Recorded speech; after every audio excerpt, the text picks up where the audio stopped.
आपल्या स्वर्गीय संतोष भैया देशमुख यांच्या चरणी प्रथम विनम्र अभिवादन करतो।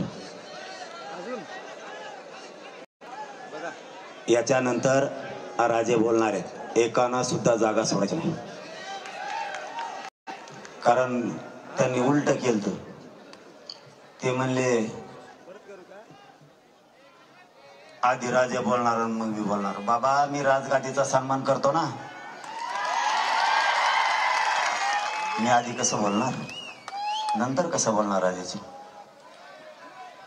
मी जास्तीच बोलणार नाही। मी काय करतोय काय करणार आहे यापेक्षा माझ्या समाजानं काय ठरवलंय हे माझ्यासाठी महत्वाचं आहे। मी हटणार नाही, हे तुम्हाला शब्द दिलेला आहे, त्यात मी मागे सरकणार नाही। पण एक सांगतो, तुमच्या गोताळ्यात पहिलेच बसलो मी। अरे लईच खेसा खेशी तुमच्या आमचं राहिलं बाजूला। लय अवघड काच काय इकडे। अण्णा तर बोलता बोलता म्हणले तुम्हाला जे ट्रोल करीत होते तेच मला करते। पण अण्णा मला जे ट्रोल करीत होते ना त्या जायला घोडे लावित होतो मी काचाकच।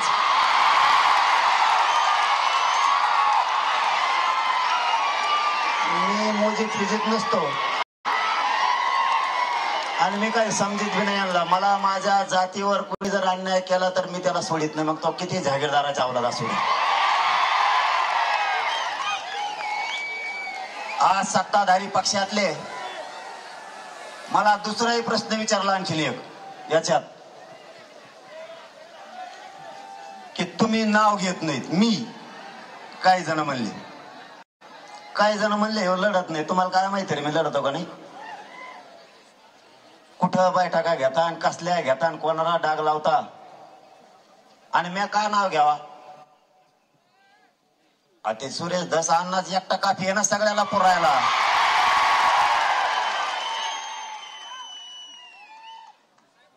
मराठ्यांना एक जाहीरपणानं सांगतो, एवढंच बोलणार आहे मी, याच्या पुढचं बोलणार नाही।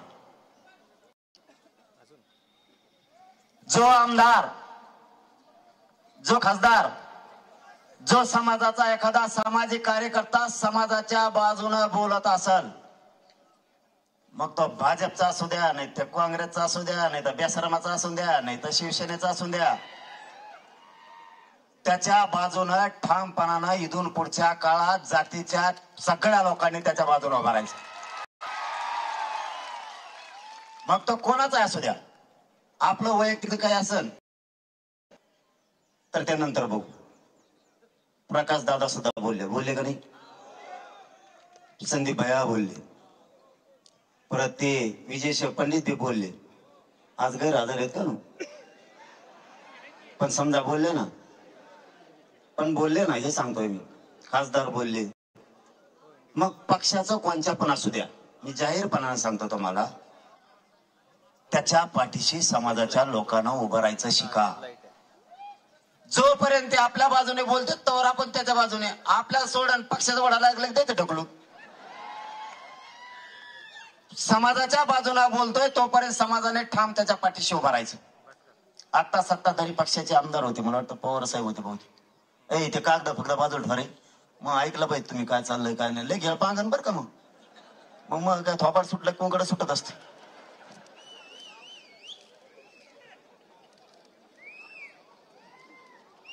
पवार साहेब बोलले नाही, आवड नाही रे पवार साहेब, आणि माझ्या का पाठ नाही का काय का ते नाव बोलणारे ते बोलले।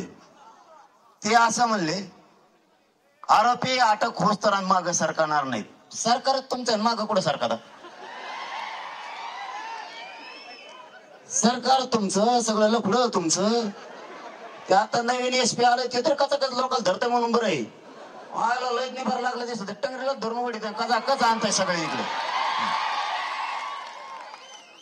माझी एक विनंती आहे आजच्या दिवशी, त्याच्यामुळे मी जास्त बोलणार नाही म्हणतो। सत्ताधारी पक्षाचे पण इथे, विरोधीचे पण इथे, राजे साक्षीला हे सुद्धा सत्ताधारी पक्षाचे पाटील साहेब सुद्धा लयच मोठे हो. तुम्ही एक काम करा, तुम्हीच मुख्यमंत्र्याकडे जा, त्यांना म्हणा हे लोक जेवढे जेवढे यादीवर नाव आहे ते पुऱ्यामध्ये टाका, टेन्शनच मिटलं राव. कशाला मोर्चा काढायचे? मोर्चाच कशाला काढायचे? विरोधी पक्ष बी जा आणि सत्ताधारी पण जा. या बीडच्या मोर्चाच्या वतीनं तुमच्या खांद्यावरती जबाबदारी, जेवढे आमदार गोळा करायचे तेवढे करा, विरोधी पक्षाचे, सत्ताधाऱ्याचे, आणि मुख्यमंत्री साहेबाकडे जाऊन बसा आणि त्यांना सांगा जेवढे नावं घेतले ते सगळे अटक करा. त्यांच्या मागचे हाका काय म्हणतात का ती वेगळंच, ती धरा. हाकी नसली ती धरा, कोण काय असन ते धरा. आणि जाऊ दे 7.5 एकदाचे मधी आला ताण. आम्ही पठ्ठे तुमच्या माग आहे, तुम्हाला धक्का सुद्धा लागून देत नाही. संतोष भैयाच्या त्या लेकीच्या चेहऱ्याकडे बघा. इथं भाषण ठोकायला लावलं आपण. त्या लेकराला दारात बाप दिसत नाही. त्या लेकराने बापाचा छत्र हरवलाय. तिला जर दुःख आलं तर तिच्या पाठीहून कोणी हात फिरायचा. तिच्या तोंडावरून हात फिरवणारा सोन्यासारखा बाप गेला. तुमचे आमचे भाषण होत राहतील. तुम्हाला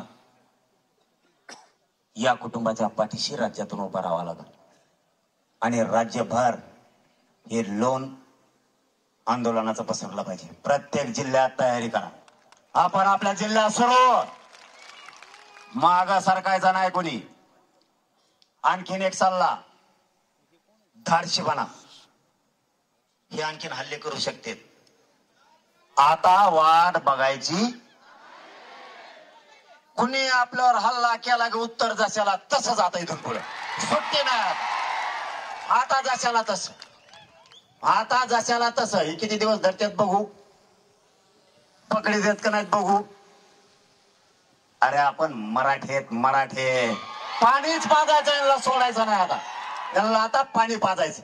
आणि एकदा यावेळेस पट्ट्या बोलतो ना, करीत असतो. तुम्हाला माहिती आहे मग आपला काका कसं आहे, जे बोलतो ना मग ते आपण करत असतो. आणि आज जबाबदारी तुमच्या खांद्यावर दिली म्हणून मी बोललो नाही. आज जोडून सांगतो तुम्हाला सगळ्या, मुख्यमंत्र्याकडे जा, त्यांना सांगा हे उचलून टाका. कोण कोण येत ना हे धरा. हे सापडणं काय मोठी गोष्ट नाही. एकही शब्द मुख्यमंत्र्याला बोलणार नाही, जनतेसमोर सवाल नाही. जर नाही धरलं मी कचाकच घोड्याला येऊन बरं का. तुमच्या पायाला हात लावून सांगतो, या लेकराचं तोंड नाही बघू शकत तुम्ही. तुमचा नेता आमचा दुश्मन नाही. आणि विरोधी पक्ष हे काय सासरे नाहीत आमचे. आमचं लेकरू गेलं, आमच्या आईच्या कंपाळाचं कुंकू पुसलंय. त्या लेकराचं तोंड सुद्धा बघू वाटत. कोणताही मराठ्याचा नेता, ओबीसीचा नेता जर मराठ्यांच्या बाजूने उठला तर मराठ्यांनी त्याची पाठराखण करून, संरक्षण करून त्याच्या पाठीशी खंबीर उभा राहायचे. उपकार विसरायचे नाही. पण पुढच्या काळात सावध राहा. आरोपी सापडणं काय लय मोठी गोष्ट नाही. अरे आमची अशी फजिती केली. आमचे फुलं टाकणारे लोकांवर सुद्धा गुन्हे दाखल केले. आमचा एक पोरग मुंबईत 8 महिने होते. काय केलं तर कमेंट टाकली. कमेंट बोलला असेल काही. आणि तुम्हाला खून केलेले आरोपी सापडत नाहीत. ही किती मोठी गोष्ट, ही किती मोठी गोष्ट आहे. साधे 107 चे पोरं सुद्धा, 107 म्हणजे सहज विषय, 154च्या नोटीसमध्ये सुद्धा नेऊन बसवले. तुम्हाला आरोपी सापडत नाही. सरकार आलंय, सरकार गोरगरिबाला न्याय देणार का नाही? संतोष भाईचा हत्या झाली, परभणीचं प्रकरण झालं, राजगुरुनगरला झालंय, त्याच्यानंतर उरणमध्ये झालंय, काल धाराशिव मध्ये झालंय, अंबड मध्ये एका मुलीला फाशी घ्यावा लागली. तरीही ते रॅकेट पकडलं जात नाहीये. परवा रात्री पुन्हा एका मुलीला छेडछाड करून तिथं त्या आरोपीला जाऊन सांगितलं, मला सत्तेचं पाठबळ आहे, मला कोणी अटक करू शकत नाही, मी या पोरीला घरात घुसून उचलून नेणार, असा आरोपी म्हणतोय. मग जर हे मुख्यमंत्र्यांच्या हातात सत्ता येऊन, अधिकार येऊन जर मराठ्यांना न्याय मिळत नसला आणि तुम्ही जातीवादी मंत्री जर पोचणार असलात तर आम्हाला दंडुके हातात घ्यावा लागणार आहे.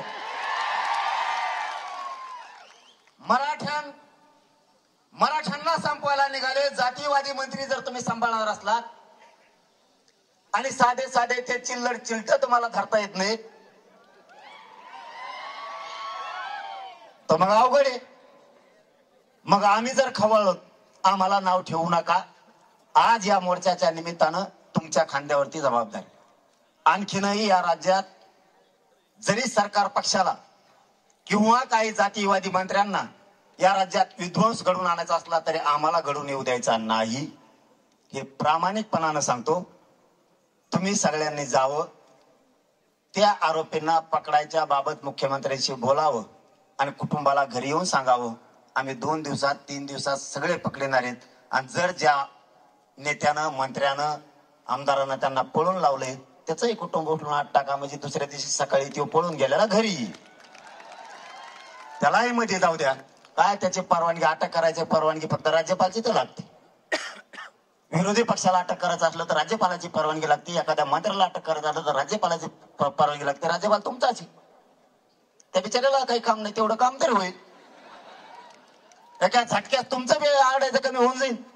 तुमच्याला झपका वेगळाच आहे. हो ते टीव्हीवर बघले का थुतारच आणून म्हणतात लोक. मग ते म्हणतात मी समाजाच्या बाजूच्या माणसाच्या बाजूने मी आणि समाज कायम राहणार, मग तो कोणी पण असू दे,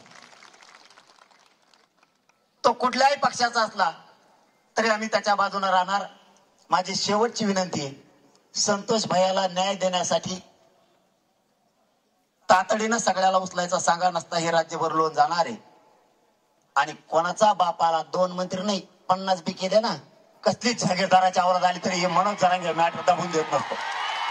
पण येऊ दे. माझी सगळ्यांना विनंती आहे, आपण या संतोष भैयाला न्याय मिळेपर्यंत बीड जिल्ह्यातल्या एकाही जनतेनं मागं सरकायचं नाही.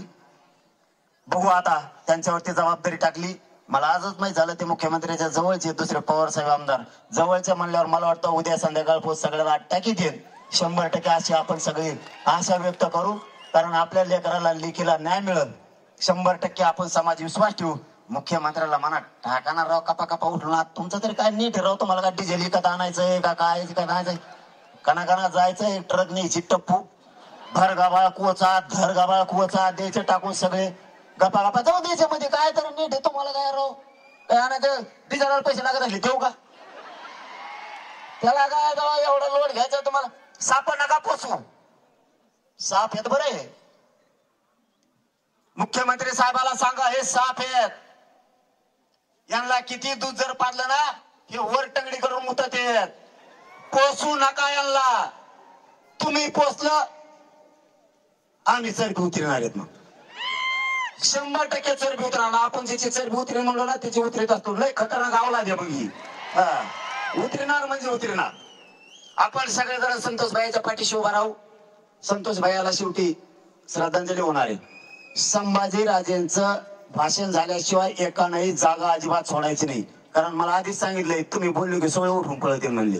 त्यामुळे मी पण सोडणार नाही, अजिबात एकानं सुद्धा उठायचं नाही. धन्यवाद. जय शिवराय.